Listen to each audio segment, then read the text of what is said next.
Hi friends, welcome to my channel. ఈరోజు అసలు ఏం జరిగింది అంటే చెప్తాను, చూసేయండి ఫ్రెండ్స్. ఈరోజు యాక్చువల్గా ఆఫ్టర్నూన్ అయితే మా ఇంట్లో కర్రీ అయిపోయింది. మా ఆయన ఇంక రాడేమో అనుకునేసి నేను చేయలేదు. ఆఫీస్లో తింటాడేమోలే ఒకవేళ లేట్గా వచ్చినా కూడా అనుకున్నాను. ఆఫీస్లో తినలేదు, బయట తినలేదు. తర్వాత అయితే నేనైతే ఇప్పుడైతే 3:45 అవుతుందండి. ఇంతవరకు మా ఆయన లంచ్ చేయలేదు. మార్నింగ్ కూడా టిఫిన్ కూడా చేయలేదండి. టిఫిన్‌కి రాగి గంజి తాగేసి వెళ్ళారు. టిఫిన్ వద్దు అని చెప్పారు. సరే అని అదరా బదరా కొంచెం ఫాస్ట్‌గా ఇలా అయితే నేను ఎగ్ రైస్ చేసేద్దాము, అదైతే తొందరగా అయిపోతుంది అనేసి రైస్ అయితే ఉండింది. అందుకు ఎగ్ రైస్‌కి అయితే నేను ఇప్పుడు ఆనియన్స్ అయితే కట్ చేసుకుంటున్నాను ఫ్రెండ్స్. తొందరగా చేసేయాలి, పాపం ఆకలేస్తుంది కదా, మార్నింగ్ కూడా తినలేదు అనేసి ఇలా అయితే చేస్తున్నాను. ఇప్పుడైతే ఆనియన్స్ సన్నగా కట్ చేసుకుంటూ ఉన్నాను ఫ్రెండ్స్. ఇలా కట్ చేసుకుంటేనే బాగుంటాయి, సన్నగా లావుగా కట్ చేసుకుంటే బాగుండవు. ఇలా అయితే ఆనియన్స్ అయితే కట్ చేసుకుంటున్నాను. మా ఆయన తినలేదని నాకైతే ఒక పక్క బాధ వేస్తుంది, ఇంకో పక్క ఫాస్ట్గా చేస్తున్నాను. అయ్యో ఇంతవరకు ఎందుకు తినకుండా ఉన్నావు, తినేయచ్చు కదా అంటే, లేదు ఆఫీస్లో కొంచెం ఎస్కలేషన్స్ వచ్చాయి, అందుకే లేట్ అయింది, అందుకే తినడానికి కూడా టైం లేదు అని ఇంటికి వచ్చారు. ఇప్పుడైతే నేను ఇలా ఫాస్ట్గా చేసేద్దామని చేసేస్తున్నాను ఫ్రెండ్స్. నేను తినకపోయినా పర్లేదు కానీ మా ఆయన పిల్లలు తినకపోతే చాలా బాధ వేస్తుంది నాకైతే. అదే కదండి ఆడతనం అంటే, అమ్మాయిగా ఒక అమ్మగా అదే కదా ఆలోచిస్తారు. ఎందుకంటే అమ్మాయిగా పుడితే అన్నిటికీ అడ్జస్ట్ అవుతారండి. మనకు లేకపోయినా పర్వాలేదు, మన ఇంట్లో వాళ్ళు తింటే చాలు అన్నట్టుగానే ఆలోచిస్తారు ఎవరైనా. అదేనేమో ఆడవాళ్ళు అంటేనే అదే పెద్ద గొప్ప వరం అన్నమాట. అదే గొప్పతనం కూడా అలా ఉండడమే. నేనైతే ఒకవేళ ఏమైనా చేసినా కూడా వాళ్ళ ముగ్గురికి పెట్టేసి, పిల్లలకి మా ఆయనకి పెట్టేసి నేను సైలెంట్గా ఉండిపోతాను. తిన్నానులే అని చెప్పేస్తాను. ఒక్కొక్కసారి అయితే మా ఆయన ఎప్పుడు తిన్నావు ఊరికే చెప్తున్నావు అని కనిపెట్టేశాడు. ఒక్కొక్కసారి అయితే అలా కనిపెట్టలేడు. ఇప్పుడైతే నేను ఎగ్స్ ఇలా పగలగొట్టుకుంటున్నాను ఫ్రెండ్స్. ఎగ్ రైస్ అయితే ఈజీగా అయిపోతుంది కాబట్టి, రైస్ అయితే ఉంది కదా, అందుకే ఇలా చేసేద్దామని చేసేస్తున్నాను. కొంచెం టేస్టీగా కూడా ఉంటుంది, కడుపు నిండా తింటారు. మార్నింగ్ ఎలాగో తినలేదు, ఇప్పుడే ఈ ఆయిల్ కూడా అయిపోయింది. ఆయిల్ కూడా లేదు, కొంచెం కూడా ప్యాకెట్ అయితే ఉన్నింది కానీ డబ్బాలో అయితే లేదు, అందుకే ఇలా అయితే వేసుకుంటున్నాను. ఇదైతే వాటర్ కని తీసుకున్నాను కానీ మేమైతే వాడలేదు, అందుకనేసి ఆయిల్కి అయితే వాడేస్తున్నాను ఇప్పుడు దీన్ని. ఇప్పుడే ఆయిల్ కూడా అయిపోయిందండి. ఎప్పుడైనా అర్జెంటుగా ఏదైనా చేద్దాము అంటే అప్పుడే ఇలా అవుతుంది. అందరికీ అంతేనేమో కదా ఫ్రెండ్స్, నాకైనా ఇట్లా అని అనిపిస్తుంది నాకు. ఇలా అయితే ఆయిల్ కూడా ఇలా పోసుకుంటున్నాను. చాలా కష్టం ఫ్రెండ్స్, ఏదైనా అర్జెంటుగా చేయాలన్నప్పుడు ఇలా విసుగు వచ్చేస్తుంది, ఏదైనా ఇలా ఇబ్బంది పెడితే కనుక. ఇప్పుడైతే ఆయిల్ కూడా వేసేసుకున్నాను. ఇప్పుడు అన్ని పాత్రలు అన్నీ కడిగేసి నీట్గా పెట్టేశాను. మళ్ళీ మా ఆయన తినలేదని మళ్ళీ అయితే స్టార్ట్ చేస్తున్నాం, మళ్ళీ అయితే పాత్రలు పడతాయి. ఇప్పుడైతే నేను ఎగ్ రైస్ చేయడానికి ఆయిల్ వేసుకుంటున్నాను. ఆయిల్ వేసుకునేసి, మా ఇంట్లో ఎగ్స్ కూడా లేవు, మా ఆయనే తెచ్చారు, సమయానికి తెచ్చారులే అనుకొని చేస్తున్నాను. ఫస్ట్ అయితే ఇలా పచ్చిమిర్చి వేస్తానండి, ఎందుకంటే తర్వాత వేగవు కాబట్టి. ఇలా అయితే కట్ చేసుకోకుండా వేసుకునేటప్పుడు కొంచెం జాగ్రత్తగా ఉండండి, ఇవి చిట్లుతాయి కాబట్టి పచ్చిమిరపకాయలు, విత్తనాలు అయితే మన కళ్ళకి ఎగిరే ఛాన్సెస్ ఉన్నాయి. అందుకే కట్ చేయకుండా వేసినప్పుడు ఎప్పుడైనా కొంచెం జాగ్రత్తగా కొంచెం దూరంగా ఉండండి. ఇప్పుడైతే పచ్చిమిర్చి వేస్తున్నాను. తర్వాత వచ్చి ఆనియన్స్ కూడా వేస్తున్నాను. ఆనియన్స్ ఇలా అవి బాగా వేగేంత వరకు ఉండాలి. ఇలా అయితే వేయించుకుంటూ ఉన్నాను.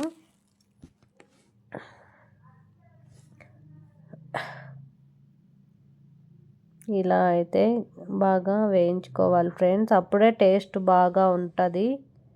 ఎగ్ రైస్ ఒక్కొక్కసారి నాకు బాగా వస్తుంది, ఒక్కొక్కసారి అసలు రాదు సరిగా, ఎందుకో మరి తెలియదు. చికెన్ ఫ్రై అయితే బాగా చేస్తాను కానీ చికెన్ కర్రీ చేయడం రాదండి నాకు. టేస్ట్గా అస్సలు ఉండదు. నాకే తినబుద్ధి కాదు నేను చేసింది. ఇప్పుడైతే టైం అయిపోతుంది అనేసి తొందరగా చేస్తున్నాను. ఇప్పుడైతే ఎగ్స్ కూడా ఇలా పగలగొట్టుకొని ఒక గిన్నెలో అయితే వేసుకున్నాను.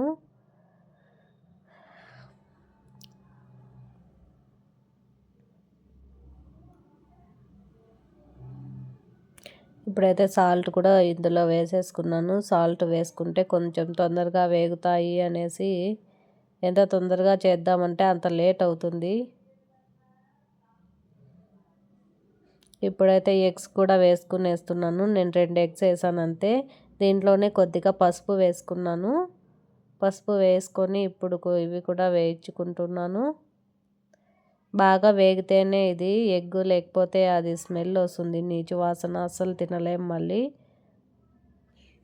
మా పాప అయితే తినింది కానీ ఫుడ్ కర్రీ లేదు కదా. నేను పిల్లలకైతే ఆ బియ్యపు రొట్టెలు చేసి ఇచ్చానండి. బాగా తిన్నారు. కారం లేకుండా చేసిచ్చాను, తిన్నారు. మళ్ళీ ఇప్పుడు నాకు ఎగ్ రైస్ కావాలి మమ్మీ అనింది. సర్లే తిందువులేవే అని చెప్పాను. ఉన్నదే అందరూ తిన్నారు. పాప, బాబు, మా ఆయన అందరూ తిన్నారు. నేను మాత్రం తినలేదు. కొద్దిగానే ఉన్నింది రైస్ అయితే. ఇప్పుడు ఇది బాగా నలిపేసి రైసు వేసేసానండి. ఇలా వేసేసి బాగా వేయించుకోవాలి. మామూలుగా అయితే ఇంకో స్టైల్లో చేస్తాను. ఇప్పుడు అది అలా చేసే టైం లేదనేసి ఇలా చేస్తున్నాను. ఇలా అయితే అంతా కలిపేసుకుంటున్నాను. ఇప్పుడు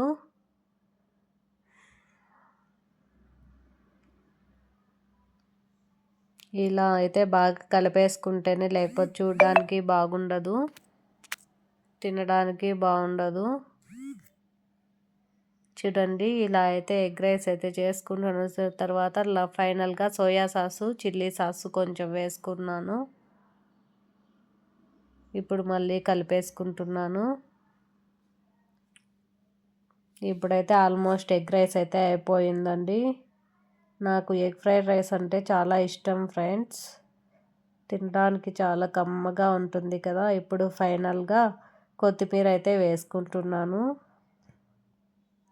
ఇలా అయితే ఎగ్ రైస్ నేను రెడీ చేసేసాను ఫ్రెండ్స్. ఇప్పుడు మళ్ళీ కొంతసేపు అలానే పెట్టాలి. సిమ్లో పెట్టి కొంతసేపు అట్లే పెట్టే బాగుంటుంది.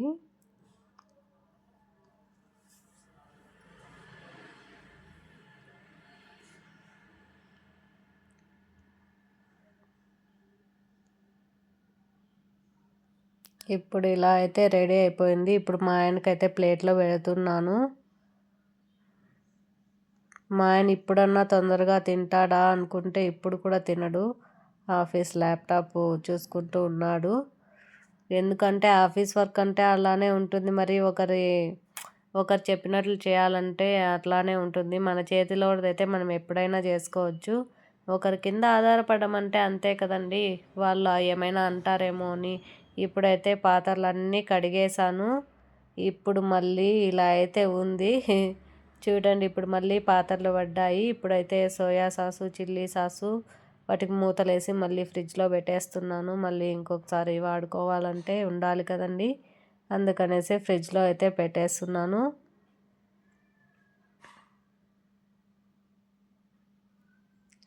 అన్నీ అయితే మళ్ళీ నీట్గా పెట్టుకుంటున్నాను. ఇవైతే ఒక కవర్లోకి వేసుకుంటున్నాను.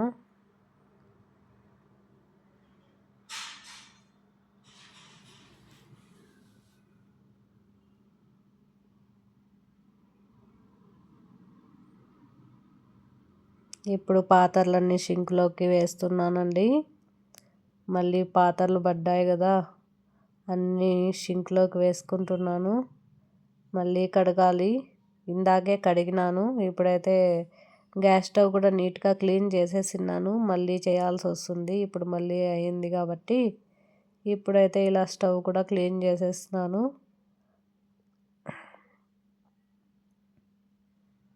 నీట్గా ఉంటేనే మనకు పని చేయడానికి కూడా ఇంట్రెస్టింగ్గా ఉంటుందండి. అదే నీట్గా లేకపోతే మనకు అలా అనిపించదు.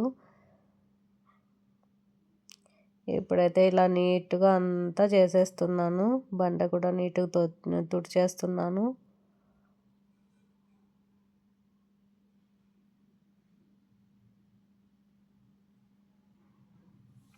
ఇలా అయితే క్లీనింగ్ కూడా అయిపోయిందండి.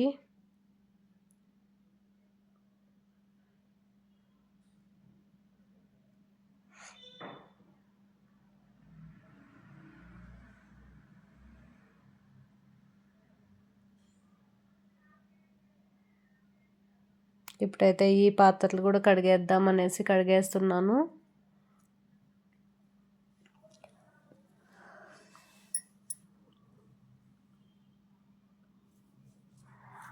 అన్నీ కడిగేసాక మళ్ళీ పాత్రలు పడితే చూడ్డానికి బాగుండదు కదా, అందుకే ఇలా పాత్రలు కూడా కడిగేస్తున్నానండి.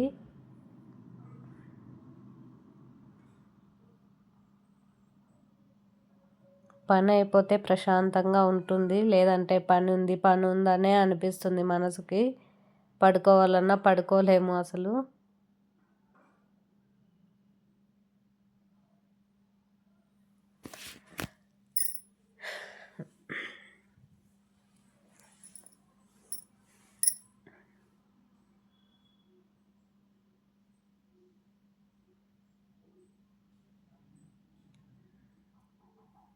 ఇలా అయితే పాత్రలు కడగడం కూడా అయిపోయింది ఫ్రెండ్స్. ఎగ్ రైస్ అయిపోయింది, పాత్రలు కడగడం అయిపోయింది. ఇంకా చెత్తలు అయితే తొయ్యాలి.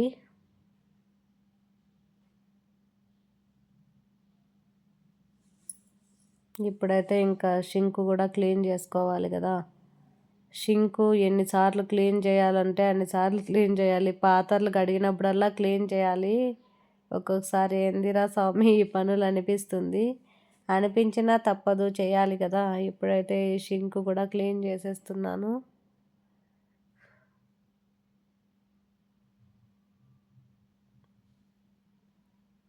ఇది స్టీల్ షింకు. నాకైతే గ్రానైట్ వేసుంటారు కదా షింకుకి, అదైతే ఇష్టం ఫ్రెండ్స్. ఇది స్టీల్ది నాకు పెద్దగా నచ్చలేదు. నచ్చకపోయినా వాడాలి, ఇంకా తప్పదు. ఇదే ఉంది కాబట్టి మన ఓన్ అయితే కాదు కదా హౌస్. మన ఓన్ హౌస్ అయితే ఎలా అయినా మనం చేసుకోవచ్చు. ఇది రెంట్ హౌస్ కాబట్టి మనం ఏం చేయలేము, ఇంకా ఉన్నదే అడ్జస్ట్ అవ్వాలి, తప్పదు.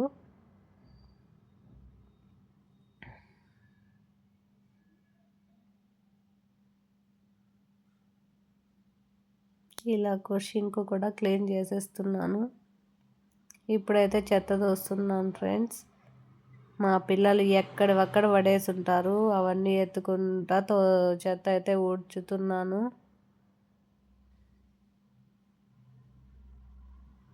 మా చీపురు కూడా నీళ్ళల్లో నానిపేస్తారు మా పిల్లాడైతే కన్నా.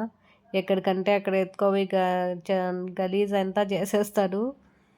అది ఎత్తుకొని పుల్లలంతా ఇట్లా అట్లా పడేస్తాడు, ఏదంటే అది చేస్తాడు. ఏం పిల్లలో ఏమో. మీకు ఎలా అనిపించింది ఈ వ్లాగ్? మీకు నచ్చినట్లయితే like, share and subscribe my